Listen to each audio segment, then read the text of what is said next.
What I'm getting ready to say is going to get me in so much trouble, but I'm going to say it anyway. Throughout this conference, we were talking about teams working together, working with our leaders, working with our colleagues, shared responsibility of one team, and working with those who are like-minded, who are forward-thinking, and can move forward with a vision. So when you think about that, this often happens in our agency where there is a vision and this person keeps saying, no one works for me, they work with me. And when you have an idea, the person gives you a great latitude to grow your idea. So 3 years ago, we were talking about micro-credentialing. And so Jennifer, myself, and others had this conversation. So we approached Jeff Hawkins and said, what if we start developing a conference or a summit to bring folks together to talk about micro-credentialing? And so with the vision we have with our area of Way Forward, I just want to say thank you to Jeff Hawkins, who's trying to walk around and go unnoticed back there in the corner, shaking his head at me. But I just want to thank Jeff Hawkins for allowing us to have the ability to bring folks from all over the nation.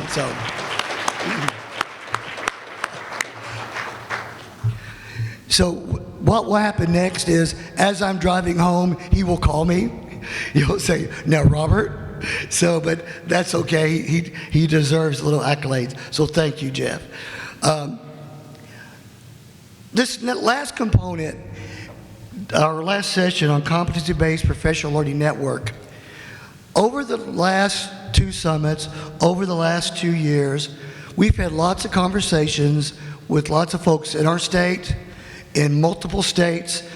Jennifer and I have had tons of phone calls with different folks with CCSSO, NASDAQ, Digital Promise, Arkansas, California, Wisconsin, Maine, Iowa, on and on and on, Tennessee, about micro-credentialing and collecting information about some of what are some potential barriers. And a couple of these always come to the forefront. One of them is, what happens if so many educators start working on micro-credentialing and we don't have enough assessors? So what would happen to the work if we get overloaded with assessment? How do we make sure that the micro-credentialing that's out there is not just, and the word has been thrown around here over the past couple of days, fluff stuff of badging, badging, badging, badging. Look, I got a badge. And the badging becomes the important piece, not the professional learning and what's happening in our classrooms and with our students. So thinking about those two thoughts about rigor, about the assessing piece, and then about the vetting. Who's going to ensure that as we create micro-credentials, how can we develop a group of people to look at these to say, will these meet the requirements aligned to standards?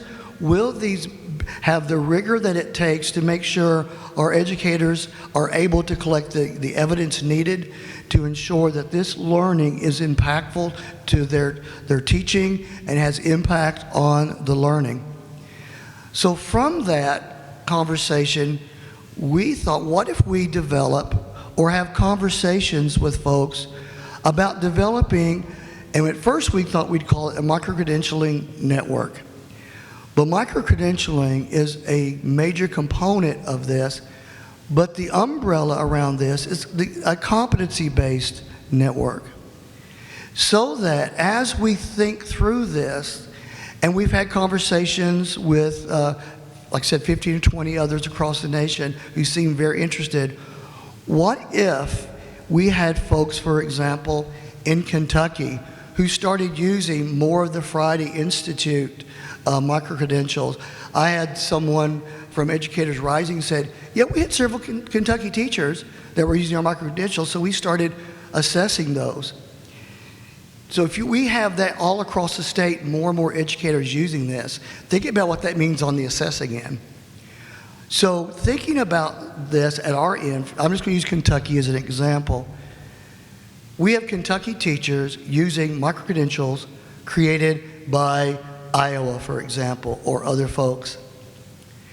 If they're successful, how can we get those teachers trained in our state to develop a cadre of assessors who have gone through training, who have gone through integrated reliability sessions to make sure their assessing is on target, and we have cadres of assessors for different micro-credentials all across the states. So that Sue Beers back there, like, oh no, 15 more of these micro-credentials from these people in Kentucky. I just can't keep up with it. But there are some assessors in Kentucky that we have these folks. So, and that's just a brainstorming thought I had. Or when we think about crossing state lines and the topic of reciprocity comes up, how do we work with our state partners designing micro-credential or micro-credentials that are co-designed, co-branded to say these states and these organizations find value in this specific competency so that we know these teachers can go anywhere across the states with this badge and that we value that work. And think about the impact this could have on higher ed, where higher ed has this expertise where they can assess and say, look at the rigor of this, look at the evidence collected. We do have a similar model already in Kentucky in use called the continuing education option, where we do have trainer or assessors trained on how to score these. National boards also already has this model. National boards is already looking at including micro-credentialing into their work and conversations we've had with Peggy Brookins. I know folks on that task force have that conversation as well. So that got us started thinking about, while we have a captive audience, and let's see what kind of interest and thoughts that we might have around what this could look like. So it would be looking at a systems approach, of pushing the system for a competency-based professional learning, including common language among organizations within the network.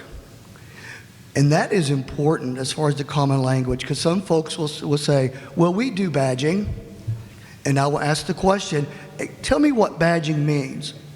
And they will say, well, we work on competency-based learning, we gather evidence, we review the evidence, and if the evidence provided shows that they have gained the competency in that skill, we give the badge. The badge is just a little, you did a great job. I've had others go the other way and say, yeah, we do badging.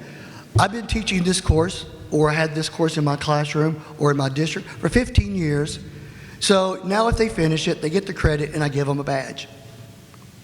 So there's a difference in how that thought, so having to come together for a common language around what competency-based means. Now, I'm not saying that coursework is it good, that should get a badge, but is it competency-based and the evidence from collecting what's happening in the classroom? And that's how I'm seeing that as far as job-embedded professional learning. So the primary focus will be on two audiences. The student, that's where we need to think about everything that we do.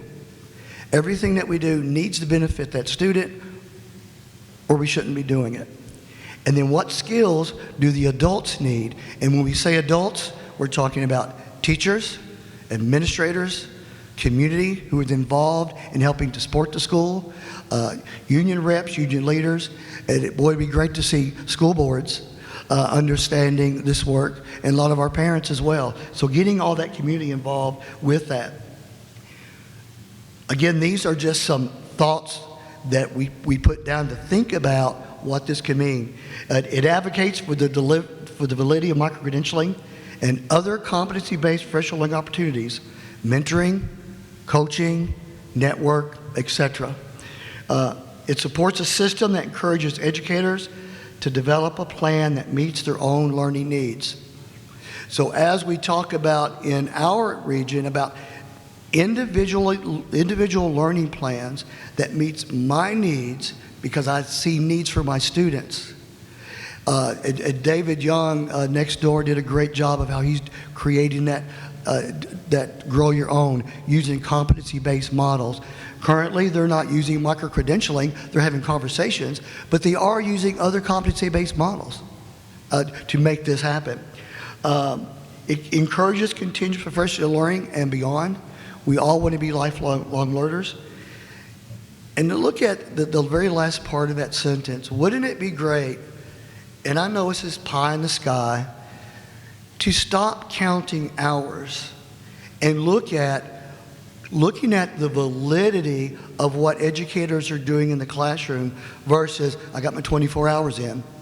I know this is a pie in the sky idea, but wouldn't it be great that if every educator in our profession could not tell the difference between what teaching looks like, what continuous professional learning looks like, and what evaluation looks like, because it's seamless and it happens all the time.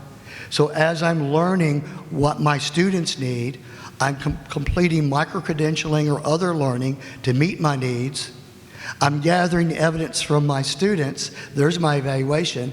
It's working, my kids are doing well. It's not working, I need to figure out something else. But you don't call it anything except teaching and learning. Now, that's a pie in the sky because we like to give things labels. But that's how I can see this network pushing that conversation for the professionalism of teaching. And then the attitudes, the dispositions, if you will, of those open to change, willing to share, learn, and lead. Now, trust me, I can be the world's worst of not wanting to change. My wife will come in and say, I'm thinking about redesigning the kitchen. Well, I'm like, I like it the way it is, you know. Or I'll open up the cabinet after she's rearranged everything. I'm like, where's the salt? You know, because I like things the way I'm used to. But it's like the baby in the bathwater.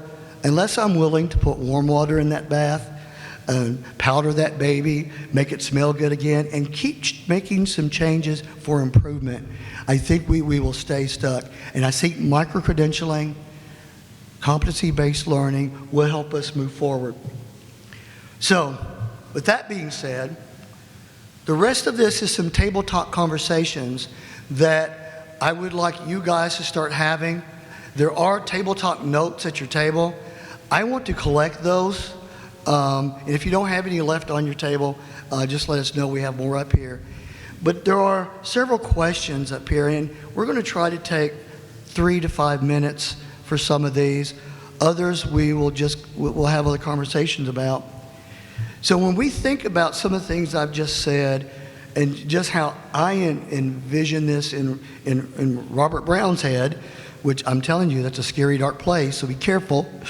What are essential elements of a competency-based professional learning system that would be successful? What are systemic changes that need to move toward a competency-based professional learning system? For example, federal policies, state policies, higher education program design and credentialing, district systems and practicing. You may think of others. How can a competency-based model allow reciprocity of educators along states? Currently, there's lots of conversation around reciprocity of just moving across state lines for jobs, and every state has their own rules. This adds another layer of thought to what if I'm getting credentialed and relicensed on a competency-based plan that includes micro-credentials. What will that look like in another state? And wouldn't it be great if there were a couple of states that said, man, can we try to pilot this with someone to see how this could work? To go across state lines on a different type of plan that use combinations of micro-credentialing, university work, other professional learning opportunities that brings all this together. And what training needs are required to ensure issuers understand specific needs of the school, teachers, and students. And by issuers, we mean the folks who developed the micro-credential.